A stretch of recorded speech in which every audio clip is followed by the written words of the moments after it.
Dans l'organisation des travaux de bâtiments, surtout quand on commence un peu les travaux des lots secondaires, il y aura la succession de plusieurs équipes ou de plusieurs sous-traitants parfois, si on n'est pas une entreprise, si on est une entreprise générale. Il y a l'intervention de plusieurs sous-traitants pour faire par exemple, pour accomplir un mur en général. C'est-à-dire qu'il y aura l'intervention de l'équipe de béton, l'équipe de maçonnerie, l'équipe des enduits, l'équipe de les lots techniques, l'électricien par exemple. Et puis il y aura l'intervention du peintre. Et donc si quelqu'un parmi ces intervenants n'a pas fait correctement son travail, il y aura toujours des problèmes, ou bien des fissurations, ou bien un mur qui n'est pas droit, etc. Et c'est pour ça que le chef de projet, il doit s'organiser correctement de manière à responsabiliser chaque intervenant pour que personne ne se cache derrière un autre sous-traitant ou un autre intervenant pour justifier par exemple ces non-conformités.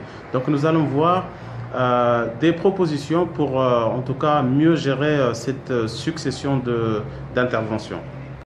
D'abord au niveau de la maçonnerie, avant l'intervention de l'équipe, il faut que le sous-traitant qui va faire la maçonnerie ou bien l'équipe qui va faire la maçonnerie, il faut qu'elle fasse une réception des travaux de béton. Donc de manière à réceptionner par exemple est-ce que les poteaux ne sont pas tordus, parce que lui il va venir, il va se raccorder, généralement ces cloisons il va les raccorder sur soit des voiles, soit des poteaux.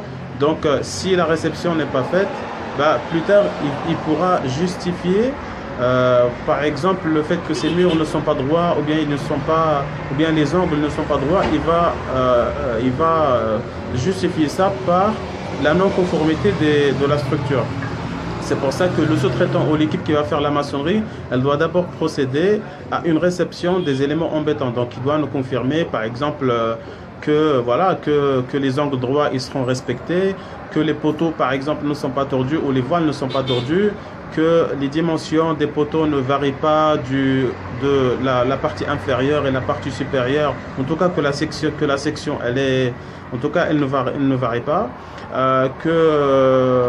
Donc il faut qu'il nous réceptionne tous ces éléments, et il faut que l'équipe ou le sous-traitant de maçonnerie, il faut qu'il nous signe un PV que la structure qu'il a réceptionnée c'est conforme.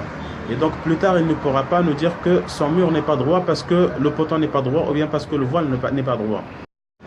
Pour les enduits, l'idéal ce serait non seulement à ce que le même sous-traitant ou la même équipe qui a fait la pose des briques, à ce que la même équipe fasse les enduits, mais il est préférable à ce que les mêmes personnes, les mêmes maçons qui ont fait la pose des briques au niveau d'une cloison par exemple, à ce que ces mêmes maçons passent les enduits.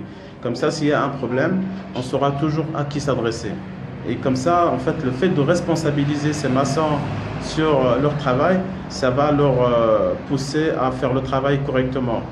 Mais attention, parce que ce travail il ne vous épargne pas de faire vraiment un contrôle, parce que au cas où, par exemple, le maçon il n'a pas posé correctement son mur, supposant qu'il n'est pas, par exemple, droit ou la planité n'est pas correcte, il essaiera à ce moment-là de se rattraper avec les enduits. Donc, il risque de vous passer des enduits avec des épaisseurs trop importantes. Et donc, par la suite, ça va causer par la suite des fissurations. Donc, en fait, le fait de responsabiliser le même maçon, ça va le pousser à travailler correctement, mais ça ne vous épargne pas de faire un contrôle du support avant de commencer les enduits. D'ailleurs, c'est obligatoire. Ne donnez jamais le feu vert de faire des enduits si vous ne réceptionnez pas les cloisons, si vous ne réceptionnez pas la pose pour vraiment vérifier la planité, tout ça. Sinon, il y a beaucoup de risques d'apparition des fissures par la suite. Dès que les enduits sont faits, plusieurs sous-traitants doivent nous réceptionner. D'abord, le menuisier aluminium, il doit nous réceptionner que les ouvertures laissées, elles sont correctes. C'est-à-dire que les angles droits ils sont respectés. Bon, les dimensions, à la limite, si on parle de quelques millimètres, ça peut être adapté par le menuisier lui-même. Il peut adapter ses profilés. les dimensions de ces profilés. Par contre, il faut que la forme elle soit correcte, il faut que les dimensions ne seront pas trop éloignées par rapport aux dimensions prévues dans les plans. Il faut que les angles droits soient respectés, il faut que ce ne soit pas oblique, etc. Donc il faut que le menuisier réceptionne en tous les cas les ouvertures pour nous confirmer que c'est correct. Donc si ce n'est pas correct, il faut que l'équipe de maçonnerie, qu'elle corrige cette non-conformité. Il faut également que le carreleur ou l'équipe de revêtement, il faut qu'il nous réceptionne les enduits. Pourquoi? Parce que, en fait, si c'est pas parce que quand on est dans la phase où c'est encore brut et tout ça, on peut ne pas se rendre compte, par exemple, des angles droits et tout.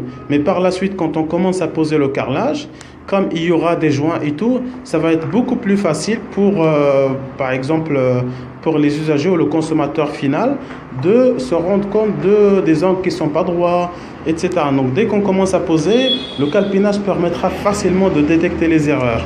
Donc, il faut que le carreleur ou l'entreprise de revêtement, il faut qu'il nous réceptionne et pour nous confirmer que tout est correct et que par la suite, il n'y aura pas de problème avec le calpinage. Il faut également évidemment, que le peintre nous réceptionne les supports, donc pour confirmer que les supports sont nickel, ils sont droits, la planité, etc. Évidemment, si on parle de quelques dizaines de millimètres, bon, ça va être réparé probablement avec les enduits du peintre lui-même. Mais si c'est si les épaisseurs sont importantes, il faut que l'équipe de maçonnerie, il faut qu'elle traite d'abord la non-conformité avant de livrer le support ou de faire signer la réception par le peintre. Il faut également, dans les salles de bain, il faut que les étancheurs, il faut qu'ils réceptionnent les supports. Donc le sol, les murs, il faut qu'ils réceptionnent les supports par la suite. Les réceptions qui seront faites par les différents sous-traitants ne sont pas suffisantes pour avoir un travail correct, mais en tous les cas, ils sont nécessaires pour responsabiliser chaque sous-traitant sur son travail et pour que aucun sous-traitant n'aurait cette possibilité de se cacher derrière d'autres sous-traitants pour justifier ses erreurs.